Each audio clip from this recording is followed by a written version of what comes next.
गालियां लड़कों ने भी दी और लड़कियों ने भी दी, बट प्रधानमंत्री कह रहे हैं कि गाली देना कल्चरल शॉक लगा हमें, क्योंकि लड़कियों ने गाली दी। लड़के गाली दे तो कोई प्रॉब्लम नहीं है, उनके लिए अलाउड है, मगर अगर लड़की गाली दे तो कल्चरल शॉक है, शोभा नहीं देता। मोहन भागवत जी कहते हैं कि इंडिया में रेप होता है और भारत में रेप नहीं होता है। खट्टर जी कहते हैं कि 80% रेप महिला के कारण होते हैं। तो ये एक माइंडसेट है और ये इस माइंडसेट से लड़ाई चल रही है। माइंडसेट क्या है कि लड़की की एक जगह है, वो पिंजरे में बंद होनी चाहिए, उसका कंट्रोल रहना चाहिए,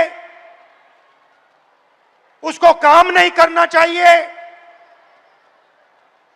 और लड़कों को फुल फ्रीडम मिलनी चाहिए। वो जो भी करना चाहे करें, गाली देनी है गाली दें, काम करना है काम करें। ऐसा हिंदुस्तान हम नहीं चाहते। हम न्याय चाहते हैं, सबकी रिस्पेक्ट होनी चाहिए, सबकी रिस्पेक्ट होनी चाहिए, लड़कों की होनी चाहिए, लड़कियों की होनी चाहिए। और ये जो आपके दिल में है, जो डर है, इसको जल्दी से जल्दी मिटा देना चाहिए हमेशा के लिए।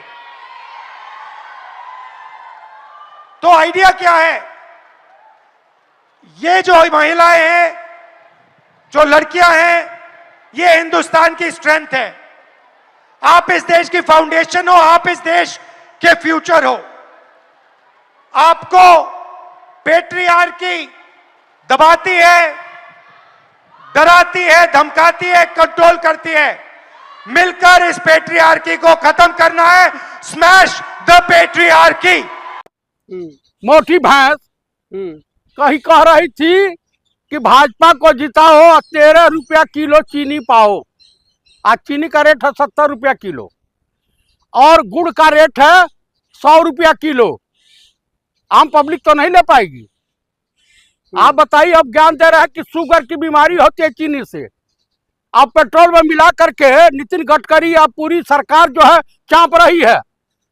आप मुझे बताइए, भाजपा के विश्व हिंदू परिषद से बजरंग दल कितना चंदा दिया था इन लोगों ने?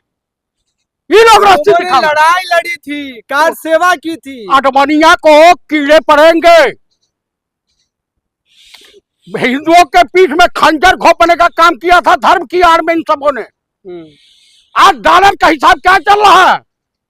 कितना कर्जा है नरेंद्र मोदी की सरकार में? मतलब पूरी दुनिया में आर्थिक मंदी नहीं दिख रही है आपको, सिर्फ भारत में दिख रहा है। मनमोहन सिंह थे इस देश के प्राइम मिनिस्टर, पूरे विश्व में मंदी थी, यहाँ नहीं थी। तब आपको समझ में नहीं आया? आप भी जाहिल यूनिवर्सिटी को ये बात जनता को बताइए ना।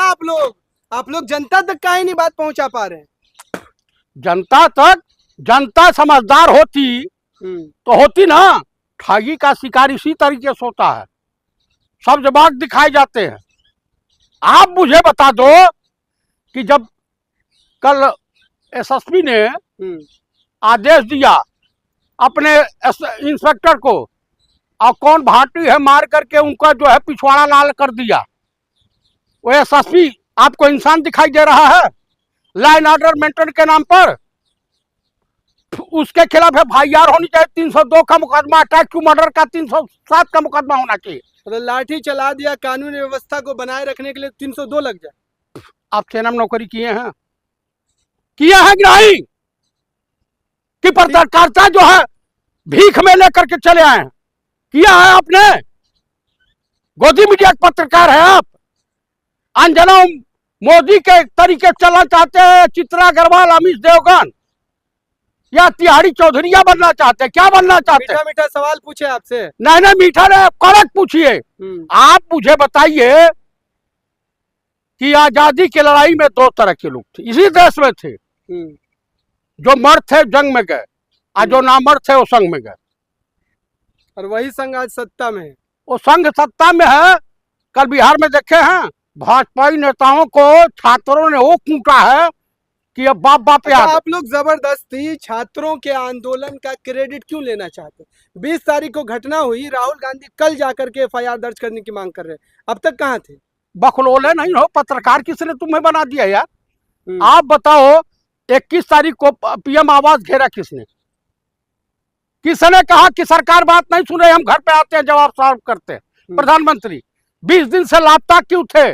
पूरी पार्लियामेंट में संसद भवन से काहे भागे, मुंह छुपा के घूम रहे थे गृह मंत्री? बीजेपी का प्रोटेस्ट था, सीजेपी से बात हुई, छात्र चले गए, आप लोग क्यों कूद गए? अरे यार, प्लेट गन से एक गोली मार दी जाएगी ना, चलोगे विकलांग होकर के ऐसे ऐसे हिलते?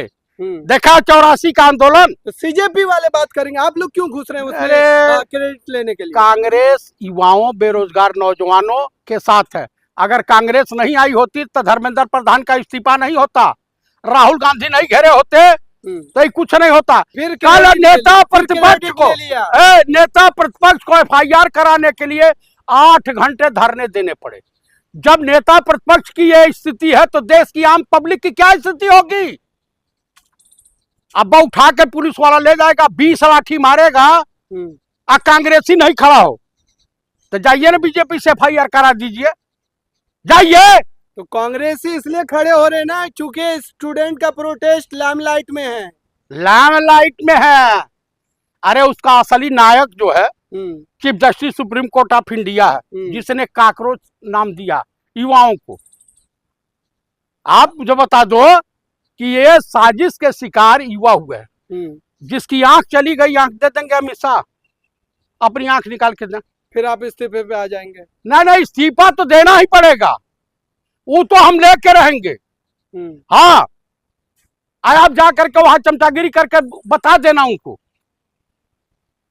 ये जेपी है, देखिए होनहार पत्रकार, ये गोदी मीडिया वाले नहीं है, ये आसिफ जी हैं, और ये छोरा कौन है भाई जो भी है, लवकुश। मतलब जो सवाल आपके हिसाब का हो वो आपका पत्रकार? नहीं, आप बीजेपी के गृह मंत्री से कभी उनकी प्रेस कॉन्फ्रेंस या पीएम की प्रेस कॉन्फ्रेंस में गए हैं?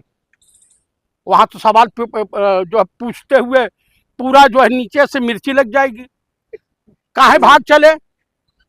आप मुझे बताइए कितने प्राइमरी स्कूल बंद कर दिए गए? बताइए।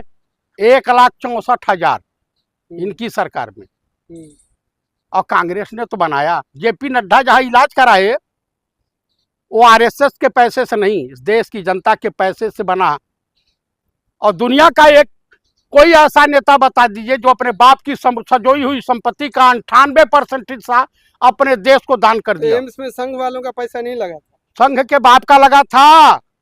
पंडित नेहरू ने 198 करोड़ 1947 में भारत सरकार को दान किया था। ये क्या बनवाए? इज्जत घर, लैट्रिन रूम, इसके अलावा कुछ नहीं।